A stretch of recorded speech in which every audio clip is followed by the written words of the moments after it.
And so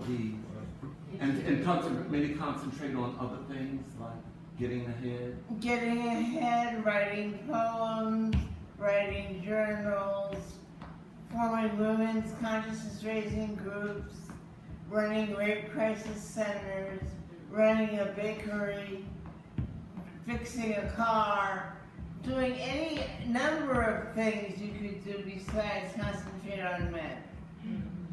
So you, and the consequences of men. And the consequences of men. What do you mean by that?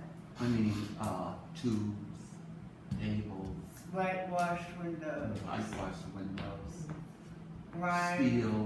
steel. Oh, illegal abortion. Yes. They had never heard of what illegal abortion was about. Right. And I wrote that poem almost by accident. But we needed something short but something dense. Yes.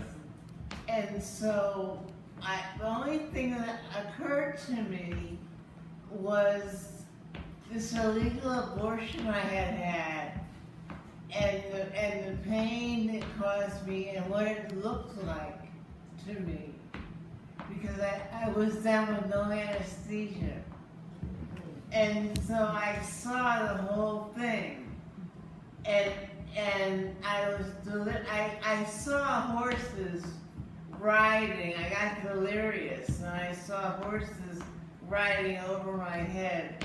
So a lot of those images in that poem were actual, real, visceral memories that I had, that were sense memory, that just came out in that piece. I tried not to hide anything about women's lives, not our pain, not our joy, not our dreams, not our fantasies. I tried not to hide our scars. I tried to open up a woman's world. And I still try to do that, although it doesn't sound the same anymore. It sounds different. But I still am investigating women's worlds because they're so vast and dense and complicated and fascinating.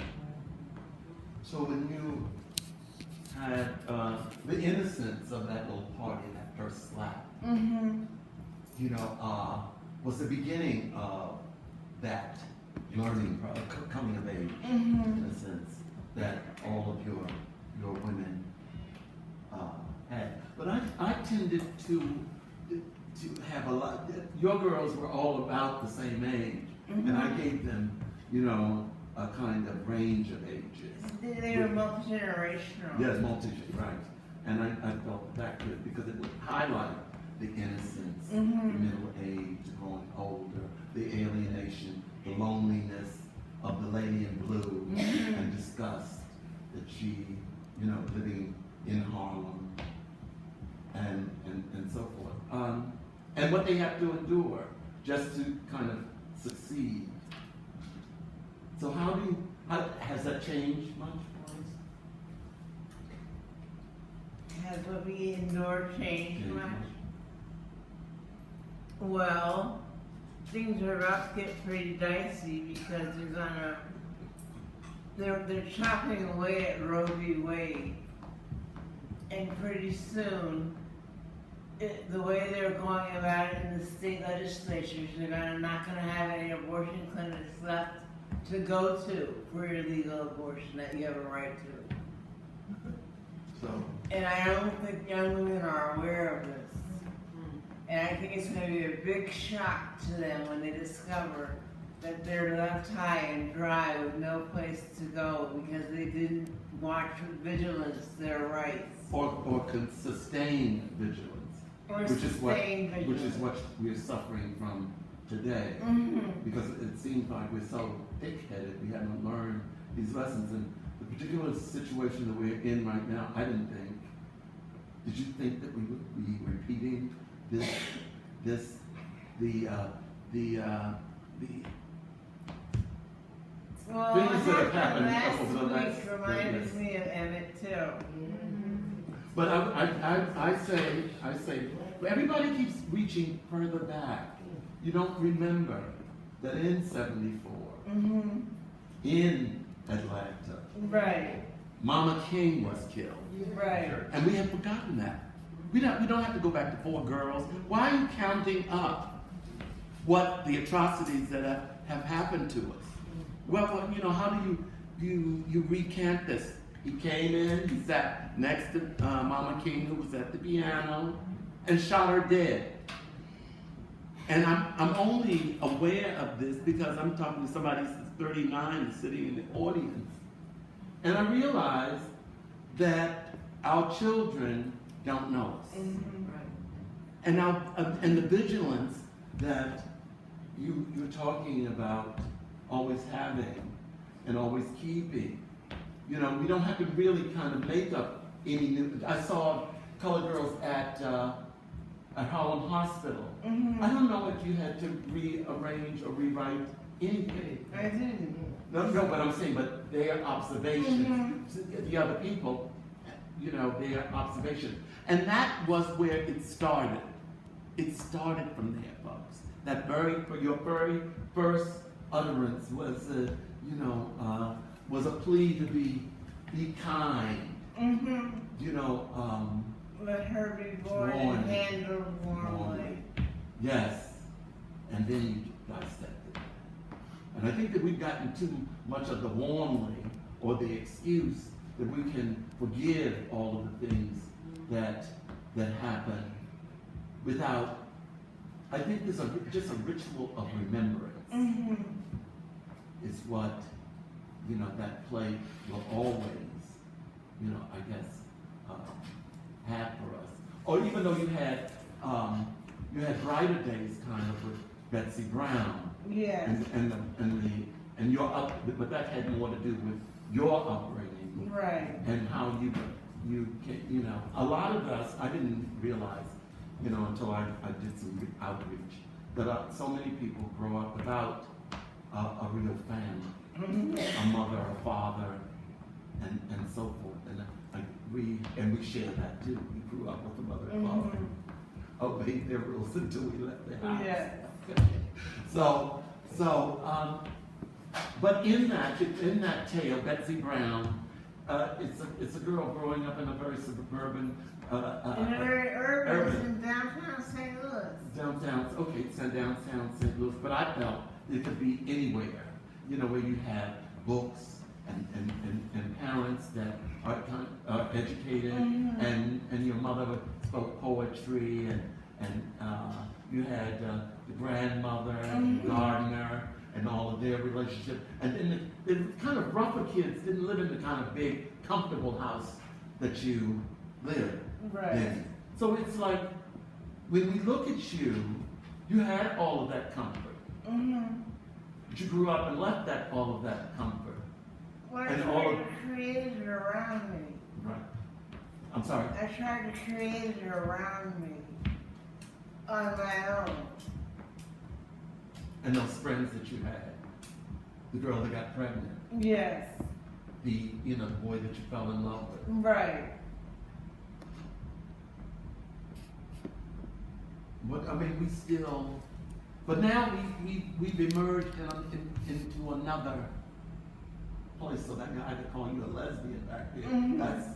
That's since with our own sexual revolution, you know, of the '70s. Right. You know what I mean? That led to maybe to our everybody overdoing it and dying because it also introduced disease and ravaged communities and so forth.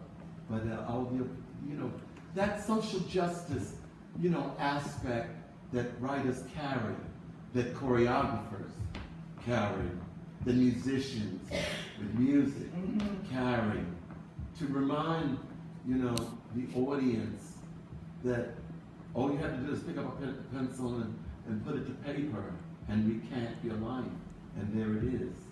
So in Zaki, now, you say last week, I spoke on last week. How do you feel about last week? Where do we go from now? They're saying pray. And we weren't particularly, in that time that I was growing up, I don't know, we weren't all of that conciliatory. Somebody would be, because we had Panthers on one side, we had all of these other people, you know. I grew up with Kendall Flowers and Dick Gregory when they were marching in Washington at Howard University and so forth. And they were active, but it's like, oh well here. You know, so it's like that, you know, in a sense I felt that that was a sheltered life that you came from and so forth, but you did have all of those experiences. So it's like, what do they do now, these defenseless, spoiled brats that we have raised? What do they do now?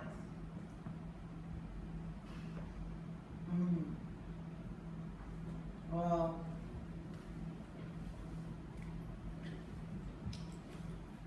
that's difficult to answer because I don't know what's going to become of them because they don't seem to have a purpose and they don't seem to have any sense of history and they don't seem to be aware of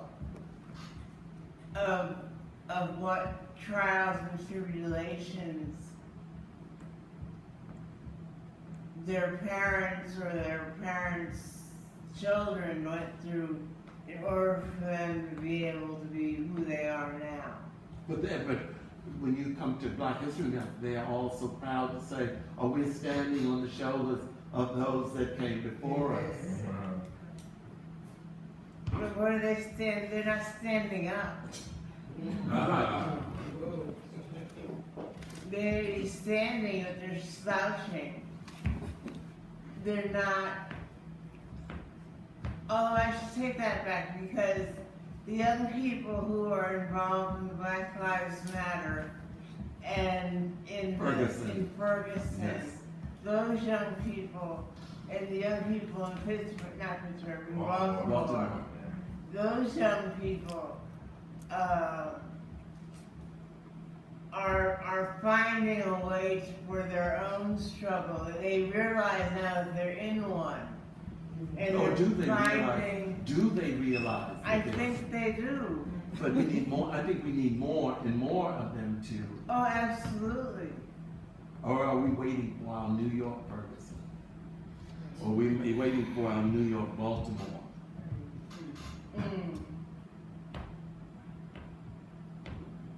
I mean, with the appropriations and the cuts and the downsizings and all of that, all of the things, you know, there's still those young minds, all those young hopes, you know, wanting something to happen, but that's not going to happen if they don't get a job this summer. Right. And, you know, I don't know if yes, the politicians and the preachers and all of them speak wonderful stories, sermons and speeches about how good things are going to become. And we have had such great hope, you know, with our situation in the White House and so forth. I don't know. I think that there was another kind of dynamic politically that if something happened like that, there was a reaction. And a reaction was also, even though you didn't think, you thought it was slow and be patient and we were slowly and gradually, but something ultimately was happening. That's why I was saying, has it really gone underground? That we can't really talk to anybody about that. Or the discrimination or the prejudice or whatever they're practicing is now being spoken in code that we don't understand. It's like, what words would it take to jumpstart, you know, a revolution? I don't know. I don't even know if we know what the black struggle is. If we were to say the black struggle is for young people, I don't think they would know what I was talking about. Oh no, of course not. And that's dismaying to me.